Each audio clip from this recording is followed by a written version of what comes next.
Welcome everyone to today's Flex webinar on workflow basics. I am your host, Marcus Merritt. Okay, today, as talking about workflow basics, we're going to talk about what the workflow does and how it works in just the general terms. In a future webinar, Advanced Workflow, we will get into how to change your workflow and make it adjusted for your organization and your needs. Okay, so just in prep for this event, we created this flow chart of the generic workflow in Flex. This is a regular Flex system default as of right now. Now, I want to highlight that this may not match your organization, either because your organization signed up earlier in Flex's life and we have changed kind of the default process in the last few years, or because your organization has chosen to customize it, either because of someone who learned how to do it or with help from someone from Flex support.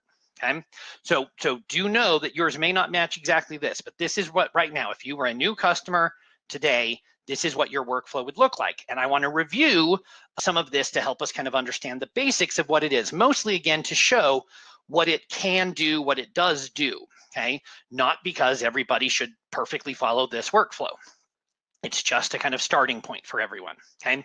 Before I dig into that process on here though, I want to talk about the statuses.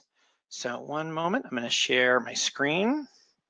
So in Flex, we use statuses to give attributes to the projects. And that is the primary responsibility of the workflow, is to change the status of the project that you are working on.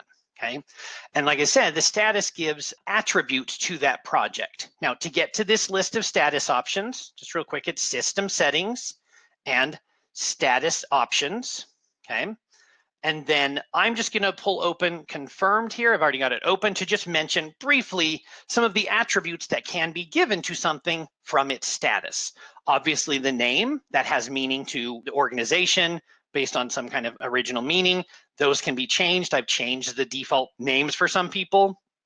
It also then has the attributes on whether this document causes conflicts or does not, whether it is open or closed, whether it is locked or unlocked, the probability of it occurring. This is specifically referenced to a forecasting report if you're trying to look ahead for how things are going to be going. I know that's going to be very important in the future as things start to return and recover.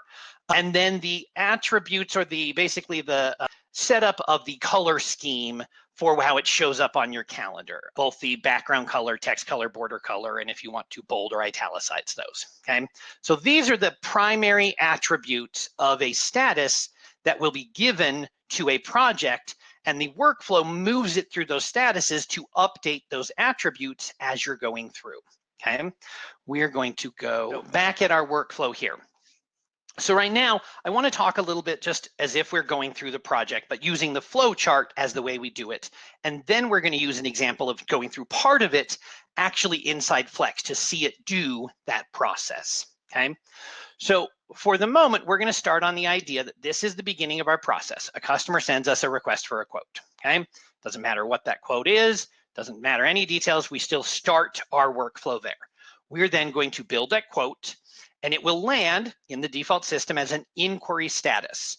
The key thing on talking about our attributes is one of the key things for an inquiry is it does not cause conflicts. It is just a pricing. You're giving somebody option of pricing. You don't know whether or not this is going to happen or not. Okay, that's the key. So then this is our most key decision point in any of this. A lot of the rest of it is about just getting through the process as it occurs. But this is our main decision point, and unfortunately, it's not your decision, it's your customer's decision. Are they going to say, yes, I want to do the job, maybe I'll do the job, or no, we're not doing the job, okay? So we have that option to confirm it because they've said yes, move it to tentative because we think it's a maybe, or have it a no and we cancel, and that's the end of that process, okay? Now, if we do go in a maybe to tentative, an important thing for tentative is tentative does cause conflicts. It does reserve equipment. It's I think it's likely enough that I want to start reserving gear, but that tentative name helps let other people know it's not a sure thing. And so we may have to have discussions and then, put more pressure on the client to finalize their decision of a yes or no. okay? From that point, we can go to yes or no again. It could then be canceled and confirmed. Now, technically, these can kind of jump back and forth in all sorts of ways, but we're going to try to think of this in more of a linear process as we talk about this, okay? So then we're going to say in this that we have now confirmed our show. Key thing is we saw in there, confirmed does create conflict, and confirmed is at least considered 100% probability. It is going to happen in our belief, okay? From here, we start to branch out and add a lot of additional options, okay? One of the first key things is we have the option down here where we're going to tie it into our equipment list part to create and or update the pull sheet, okay? The key on that is it is going to, so far everything we've done is running a workflow, is through the workflow on the quote project element itself. But this workflow element creates the new project of the pull sheet, okay? It doesn't change the pull sheet other than if you hit update and update the content. It doesn't run the workflow of it, but it does create that document, creating us now a new workflow process to be able to go through. Also note on this, a lot of these ones here had the option of it, and especially this one, to email some other staff. And so that's kind of the beginning of, in addition to moving through the statuses, the other action is we can communicate to people within our organization, or technically we can do outside, though generally it's internal communication about these change in statuses. We can let people know that that is happening. So this is an important thing to say. I want to let the warehouse manager know that we've now created the pull sheet because this show is good to go, okay? So that's kind of the key thing where we're tying these together, okay? In here, I'm going to keep talking through this part of the process, and we're going to come back to the equipment list under the idea that we get ready to bill the client, whether it's because it's prepaid or we've actually done the job itself. This is the common thing where in our financials, it seems quite a bit simpler, and it is. The first step, we have this dotted line here where it's going to send an email. It occurs when we run this ready to invoice action here, and it moves into a ready to invoice status. This action does not create the invoice. This action just emails accounting and lets them know this is ready to be invoiced, okay? Then they have a chance to review and then run the actual generate invoice action to generate the actual invoice and process that. That will then move it into that first step, okay? And so similarly, again, that's the action that is actually creating the invoice, similar to our create update one that is actually creating the pull sheet, okay? That moves us up to the unpaid invoice action. In here, that kind of puts it into a standstill that waits for the financials. So we're going to go through the financials next really quick, okay? The key there is that we get our unpaid invoice. We have the ability, now I'm doing this without QuickBooks to keep it a little more simple. So we have the ability to then enter a payment.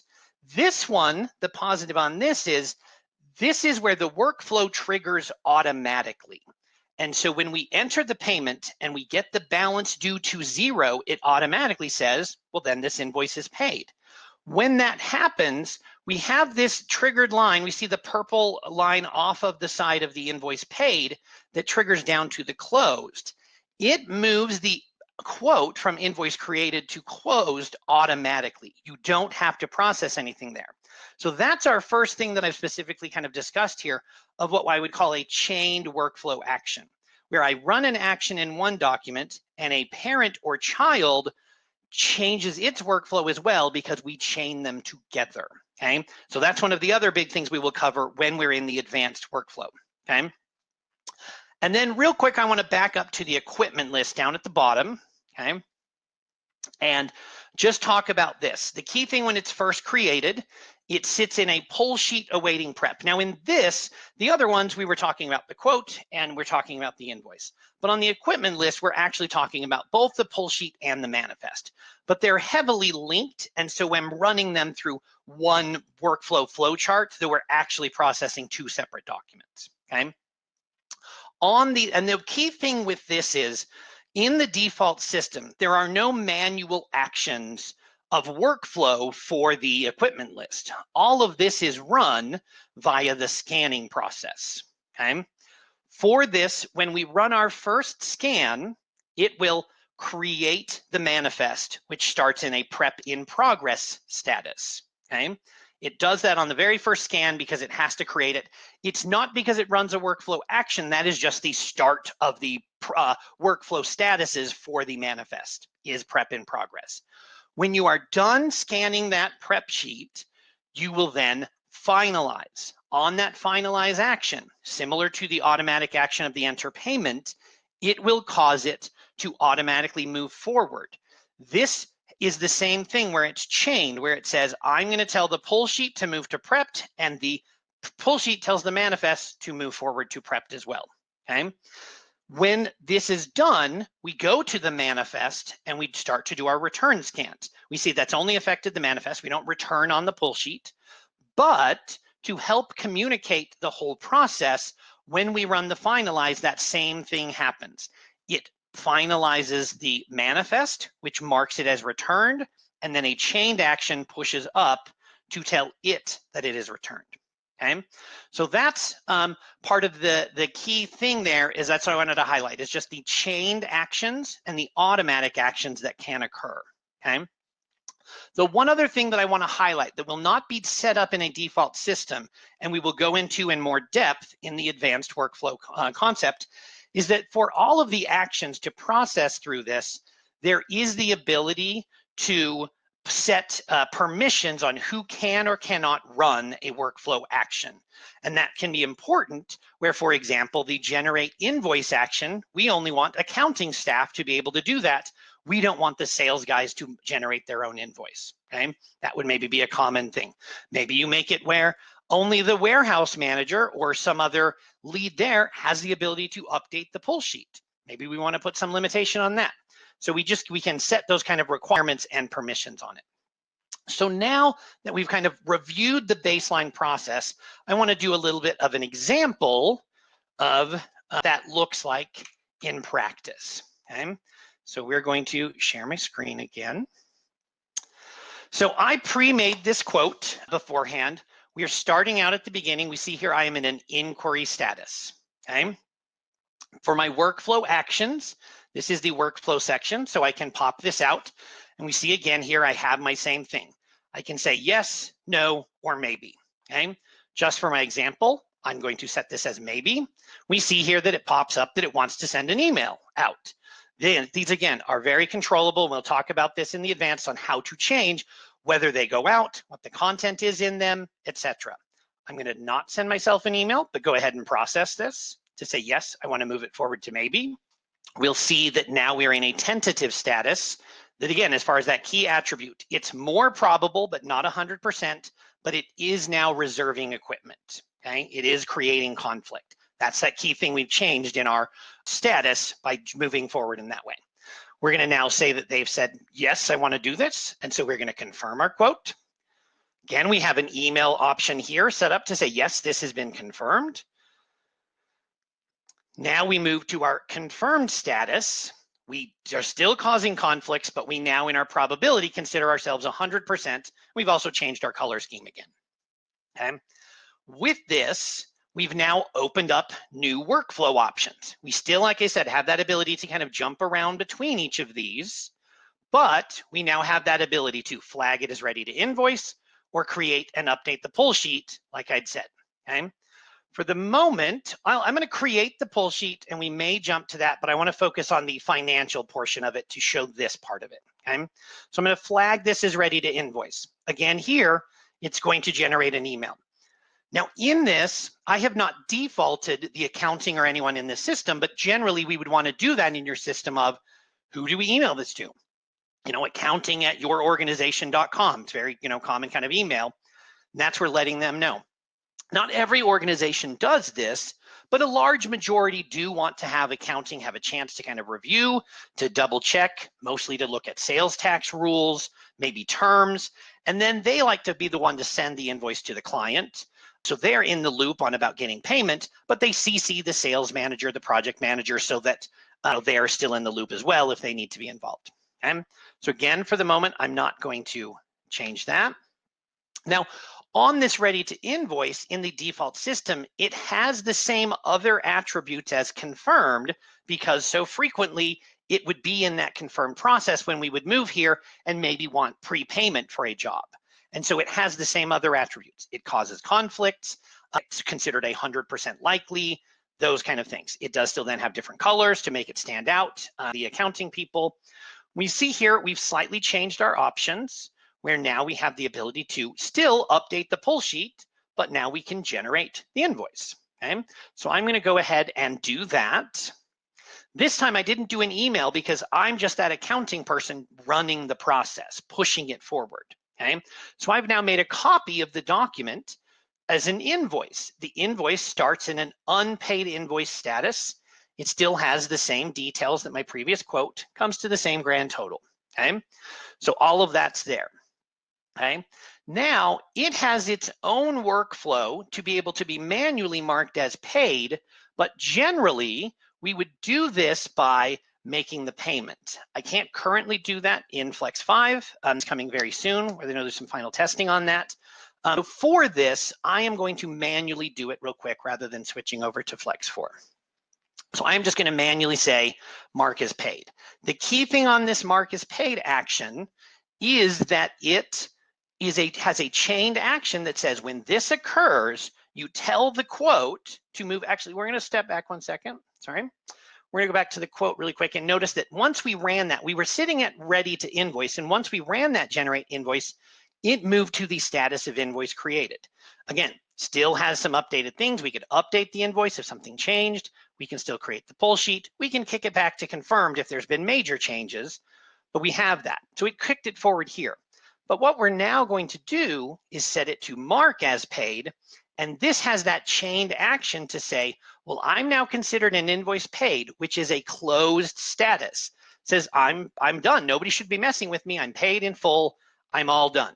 It then also changed that action up to the quote that I have to reload and says, well, now I'm closed as well, because if my invoice has been paid, I'm all done, I'm closed, nobody should be editing, making changes to me. If this was a job where you specifically wanted prepayment and then there were new changes last minute on site, you would probably, your organization would probably prefer that you make a new quote for on-site ads and run that through the process itself rather than opening this back up and making changes, because everything has kind of been processed for this one.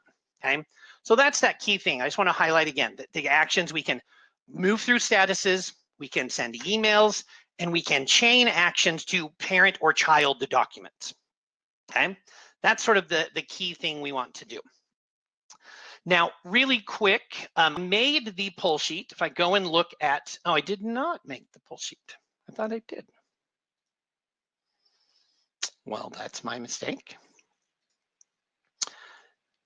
So from here, now, very commonly, I will state in this, and this is something we'll cover more in the advanced, is that I like to have the ability as at least the administrator to always, I don't like to leave dead ends in the workflow. So we see in here, there's the ability to reset. This is going to kick it all the way back to inquiry, or reset to confirm, kicks it back before the invoicing process, okay? Mostly for testing purposes and to leave you open ending. That's the key thing. But I generally like to put those permission settings for administrators only on that part of it, okay? So in here, I'm going to reset it back to confirmed because I failed to actually create the pull sheet. And I'm going to create the pull sheet. Again, this is set to email to say, hey, I want to tell the warehouse manager, the operations manager, whoever's your lead, this pull sheet has been created and you need to, start doing the planning you need to do to be able to prep this job. Okay, so I'm going to process that. Now, it is here, we see the pull sheet and I can see my details here on it. But if we go to the workflow, we see there are no workflow actions because all of these are designed to happen via the scanning process, via scanning actions. And I'm going to have to switch back over because I'm still pretty sure yet we have not turned on the pull sheet prep yet. So let me switch back systems. Where, no, this one. Okay. So we're going to go here. I'm going to reload my calendar and see my pull sheet.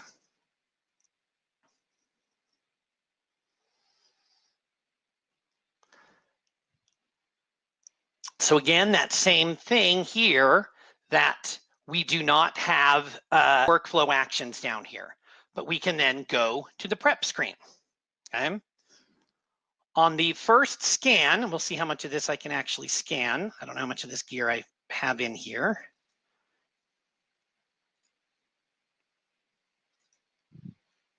It's a quantity item, I can go overboard.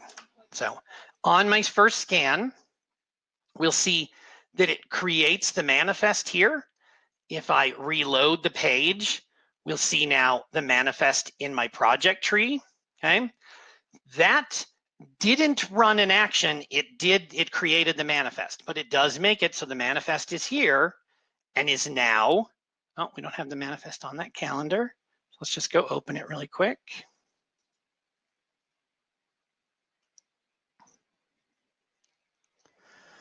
So their manifest is at that prep in progress status, while our pull sheet is still at the awaiting prep progress. I cannot, it's actually, the way the system is, I cannot run a workflow action on that first scan. I can only create the manifest and have that information go there, okay? Now, because I don't think I have any of the rest of the gear, I'm gonna go ahead and just finalize this. On this finalize action, I will then run workflow, okay? It even specifically, so I'm gonna finalize the work for this. Find pull sheet, which will operate the workflow. We will see on that on this here, it moved the pull sheet to be considered prepped. And if we go to our manifest and reload it, we'll see that now it also goes to the status of prepped, okay? They kind of marry along and move forward to communicate that information, okay? Then we do have a manual action in here on the default system that I didn't really bring up in the other. Some people use it, a lot of people don't, where some people want to know, well, I have it prepped, but I want to know when it's actually left the door, when it's gone out of the warehouse. And most people prefer to keep that as a manual action that someone says, yep, I loaded it on the truck and it drove away. I'm going to click here and mark it as shipped, okay? That does the same thing where it moves them both forward, but a lot of companies just don't worry about it. So I don't want to stress that as kind of a requirement, okay? So in this, we're going to go back to the return screen. Again, on first scan, I cannot run any workflow.